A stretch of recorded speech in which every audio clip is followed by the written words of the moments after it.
अस्सलाम वालेकुम। प्यारे दोस्तों, एक आदमी के 3 बेटे थे। उसकी मौत की घड़ी जब करीब आई तो उसने बड़े बेटे को अपने पास बुलाकर पूछा, बेटे क्या मेरे मरने के बाद तुम मेरी कब्र के पास 3 रातें बसर करोगे? बड़े बेटे ने ऐसा करने से इनकार कर दिया तो उस आदमी ने मंझले बेटे को बुलाकर उससे भी यही सवाल किया। मंझले बेटे ने भी सवाल का नफी में जवाब दिया। फिर उसने सबसे छोटे बेटे को बुलाकर उससे भी यही सवाल पूछा, बेटे क्या मेरे मरने के बाद तुम मेरी कब्र के पास 3 रातें बसर करोगे? छोटे बेटे ने जवाब दिया, अब्बा जान अगर आप कहें तो 3 रातें क्या, मैं 100 रातें आपकी कब्र के पास गुजारने को तैयार हूँ। छोटे बेटे का जवाब सुनकर बाप इस दुनिया से कूच कर गया। उसे दफन कर दिया गया और छोटा बेटा रात को कब्र के पास बैठ गया। वो कब्र के पास बैठा ऊँग रहा था कि आसमान से सफेद रंग का एक घोड़ा उतरा। घोड़े ने कब्र के गिर्द 3 चक्कर लगाए। नौजवान जाग उठा। उसने घोड़े को पकड़ लिया और उससे पूछा,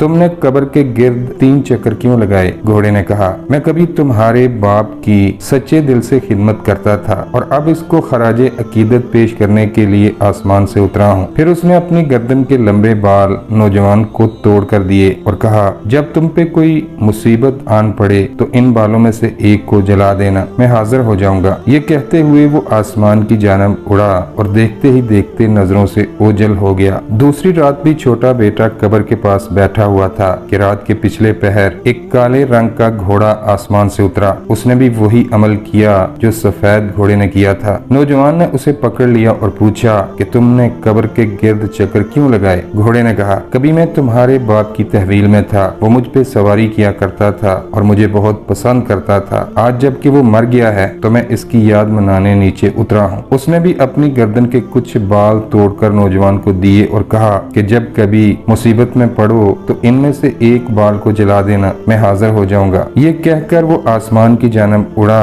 और पल भर में गायब हो गया। तीसरी रात नौजवान अपने बाप की कब्र के पास बैठा हुआ था तो रात को एक भूरे रंग का घोड़ा आसमान से उतरा। उसने भी कब्र के गिर्द 3 चक्कर लगाए तो नौजवान ने उसे पकड़ लिया और पूछा, तुमने ऐसा क्यों किया? घोड़े ने कहा, कभी तुम्हारा शफीक बाप मेरा मालिक था, वो मुझे बहुत मोहब्बत किया करता था। अब जबकि वो मर गया है तो मैं इसे याद करने यहाँ आया हूँ। फिर उसने भी अपनी गर्दन से कुछ बाल तोड़कर नौजवान को दिए और कहा, जब किसी मुश्किल में पड़ो तो एक बाल को जला देना, मैं हाजिर हो जाऊंगा। ये कहते हुए वो आसमान की जानब उड़ा और चंद ही लम्हों में वहाँ से गायब हो गया। नौजवान अपने बाप की वसीयत को समझ गया और फिर उसने रात को कब्र पर आना तर्क कर दिया। बाप की वफात के बाद उसकी दौलत तीनों बेटों में तकसीम कर दी गई। चंद सालों बाद जब वो पैसे खत्म हो गए तो तीनों भाई अपना पेट पालने के लिए लोगों की भेड़ बकरियां चराने लगे। छोटा भाई ईमानदारी से काम करता लेकिन बड़े भाई हमेशा धोखा, फ्रॉड और बेईमानी करते और लोगों की भेड़ बकरियों को बाजार में जाकर बेचने लगे, जिससे लोगों को फायदा होने की बजाय नुकसान होने लगा। आखिर तंग आकर गांव वालों ने इन्हें वहां से निकाल दिया तो वो करीबी गांव में जाकर गल्लाबानी करने लगे। यहाँ भी बड़े भाइयों का यही हाल था। उन्होंने भेड़ बकरियों का काम छोटे भाई के सुपुर्द किया और खुद मौज मस्ती और अयाशी करने लगे। वो गाँव की खूबसूरत और मालदार औरतों को मोहब्बत के जाल में फांसते, उनसे माल बटोरते और जना करते। एक दिन वो अपने छोटे भाई को गांव में छोड़कर शहर चले गए। वहां उन्होंने एक दिलचस्प तमाशा देखा। शाही महल के सामने मैदान में निहायत ऊंची सीढ़ियां बनी हुई थीं, जिनके बड़े बड़े चौड़े जीने थे। सीढ़ियों के ऊपर एक खैमा लगा हुआ था जिसमें बादशाह की खूबसूरत बेटी विराजमान थी। बादशाह ने सारे मुल्क में ऐलान कर रखा था कि जो भी जवान घोड़े, गधे या ऊंट पर सवार होकर ये सीढ़ियां तय करता खैमे तक पहुंच जाएगा और शहजादी के हाथ से एक प्याली पानी पीकर और उसके हाथ की अंगूठी लेकर वापस जमीन पर उतर आएगा, मैं उसके एजाज में 40 दिन तक सारे शहर की दावत करूंगा और उससे शहजादी की शादी कर दूंगा। ये ऐलान सुनकर शहर के कोने कोने से हजारों नौजवान किस्मत आजमाने आए। इनमें से कोई घोड़े पर सवार था, कोई गधे पर और कोई ऊंट पर। वो बारी बारी सीढ़ियां चढ़ने की कोशिश करते लेकिन उनमें से कोई भी कामयाब नहीं हो पा रहा था। वो सब सीढ़ियों से गिर गिर कर अपाहिज हो गए और कुछ मर गए। दोनों भाई शाम को जब घर पहुंचे तो उन्होंने अपने छोटे भाई को इस अजीब तमाशे के बारे में बताया। तो फिर छोटे भाई ने अपने भाइयों से कहा कि कल आप भेड़ बकरियां चराएं, मैं भी तमाशा देख कर आऊंगा। लेकिन बड़े भाई इस पर रजामंद न हुए। अगले रोज दोनों बड़े भाइयों ने फिर शहर की राह ली और छोटा भाई अकेला ही मवेशियों को चराता रहा। भाइयों के जाने के बाद छोटे भाई ने घोड़े का एक बाल जलाया तो फौरन सफेद घोड़ा बमा जंगी लिबास और साजो सामान के साथ हाजिर हो गया। नौजवान ने लिबास पहना, हथियार उठाए, घोड़े पर सवार हुआ और बादशाह के महल के सामने पहुंच गया। फिर वो घोड़े को दौड़ाता हुआ तेजी के साथ महल की सीढ़ियां चढ़ गया। लेकिन जब 2 सीढ़ियां रह गईं तो उसने घोड़ा पीछे मोड़ा और सीढ़ियों से नीचे उतर आया। तमाशाई ये देखकर अफसोस करते रह गए। नौजवान ने घोड़े को एड़ लगाई और उसे दौड़ाता हुआ अपने डेरे पर लौट आया और अपने मवेशी चराने लगा। शाम को जब बड़े भाई वापस आए तो उन्होंने तमाम माजरा बयान किया कि एक सूरमा नौजवान अपने घोड़े के साथ महल की सीढ़ियों पर चढ़ गया। लेकिन जब 2 जीने बाकी रह गए तो वो वापस लौट आया। छोटे भाई ने अपने भाइयों की मिन्नतें की कि मुझे भी ये तमाशा देखने की इजाजत दें, लेकिन बड़े भाई इस पर राजी न हुए और अगली सुबह तमाशा देखने फिर शहर का रुख किया। भाइयों के जाने के बाद आज उसने काले घोड़े का एक बाल जलाया तो काला घोड़ा बमा जंगी लिबास और साजो सामान के साथ हाजिर हो गया। नौजवान जंगी साजो सामान के साथ लेस हुआ और घोड़े को दौड़ाता हुआ महल के सामने पहुंच गया। हजारों लोग ये तमाशा देखने में मसरूफ थे कि नौजवान ने अपने घोड़े को एड़ लगाई और देखते ही देखते काला घोड़ा तेज रफ्तारी के साथ महल की सीढ़ियां चढ़ता गया। लेकिन जब एक सीढ़ी बाकी रह गई तो नौजवान ने घोड़े की लगाम खींची, घोड़े को मोड़ा और सीढ़ियों से उतरता हुआ वापस आ गया। लोग हाय हाय करते हुए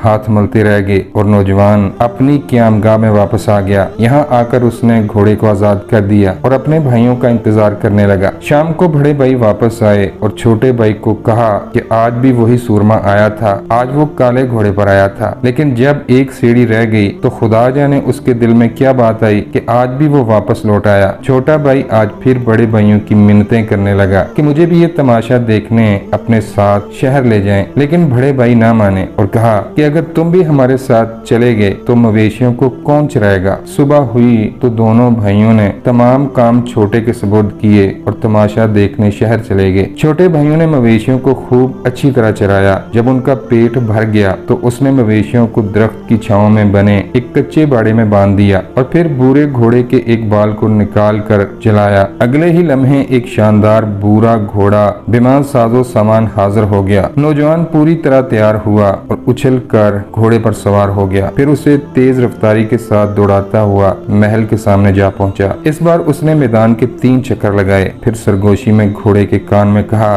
चल भाग मेरे शहजादे। घोड़ा एक ही सांस में सीढ़ियों से चढ़कर शहजादी के खेमे के सामने खड़ा हो गया। नौजवान घोड़े से उतरा, शहजादी के हाथ से पानी का एक प्याला पिया, उसकी अंगूठी उतार कर अपनी उंगली में पहनी और फिर घोड़े पर सवार होकर सीढ़ियां उतरता हुआ नीचे आ गया। शहजादी अपने तख्त से उठी और हसरत भरी निगाहों से नौजवान को देखने लगी। लोग नौजवान की फुर्ती देखकर बेइख्तियार तालियां बजाने लगे, लेकिन नौजवान वहां रुके बगैर ही वहां से चला गया और घर आकर अपने कामों में मसरूफ हो गया। बड़े भाइयों ने वापस आकर तमाम माजरा अपने छोटे भाई के गोश गुजार कर दिया। छोटे भाई ने बड़ी हसरत भरी नजरों से अपने भाइयों की तरफ देखा और कहा कि आप लोग कितने खुशकिस्मत हैं जो रोज ये तमाशा देखते हैं। खुदारा मुझे भी अपने साथ महल ले चलें ताकि मैं भी ये सब कुछ देख सकूं। बड़े भाइयों ने कहा, अरे अब तो ये सारा तमाशा ही खत्म हो गया है। अब तो बादशाह उस नौजवान के एजाज में सारी रियाया की दावत करेगा और उससे अपनी खूबसूरत बेटी की शादी कर देगा। बादशाह ने 40 दिन तक दावत की और उस सूरमा का इंतजार करता रहा जिसको शहजादी ने अपने हाथों से पानी पिलाया था। लेकिन उस सूरमा को न आना था और न वो आया। वो तो वैसे ही अपने मवेशियों को चराता रहा जैसे कुछ हुआ ही नहीं। तब बादशाह ने महल में दावतों का सिलसिला फिर से शुरू किया और अपने आदमियों से कहा कि जो भी दावत खाने आए उसके हाथ दिलवाए जाएं और अगर किसी की उंगली में शहजादी की अंगूठी दिखाई दे तो हमें फौरन इसकी इतला दी जाए। ऐसा ही किया गया, लेकिन आने वालों में किसी की उंगली में अंगूठी दिखाई न दी। तब बादशाह ने वजीरों से कहा कि मुल्क के सभी लोग आए हैं या कोई रह गया है। वजीरों ने कहा कि दूर दराज के इलाकों में कुछ चरवाहे रह गए हैं, बाकी सब आ गए हैं बादशाह सलामत। बादशाह ने हुक्म दिया कि इन रहे सहे चरवाहों को भी बुलाया जाए। हुक्म की तामील हुई और तमाम चरवाहों को बुलाया गया। बाजी जीतने वाला चरवाहा भी अपने बड़े भाइयों के साथ महल में आया। जब वो अपने हाथ धोने लगा तो बादशाह के एक वजीर ने उसकी उंगली में शहजादी की अंगूठी को देख लिया और फौरन जाकर बादशाह को इसकी खबर दी। अपने भाई की उंगली में शहजादी की अंगूठी देखकर बड़े भाई सख्त हैरत ज़दा हुए। तब छोटे भाई ने इन्हें तमाम किस्सा सुना डाला। ये किस्सा सुनकर दोनों भाइयों को सख्त अफसोस हुआ कि इन्होंने अपने बाप की वसीयत ठुकरा दी थी, लेकिन अब पछताने से क्या हो सकता था। बादशाह ने बड़ी धूमधाम से अपनी खूबसूरत बेटी की चरवाहे के साथ शादी कर दी। शादी की ये तकरीब 30 दिन तक जारी रही। शादी के 1 साल बाद शहजादी ने 2 जुड़वा बेटों को जन्म दिया। पूरे मुल्क में खुशियां मनाई गईं। बच्चों की पैदाइश के चंद दिन बाद बादशाह की मौत वाक़या हो गई तो रियाया ने उसके दामाद को मुल्क का नया बादशाह बना लिया। छोटे भाई की ये शान शौकत देखकर बड़े भाई हसद की आग में जलने लगे और कहने लगे कि हाय हमारी किस्मत, जो कोई भी अपने बाप की वसीयत को ठुकरा देगा तो उसका यही अंजाम होगा।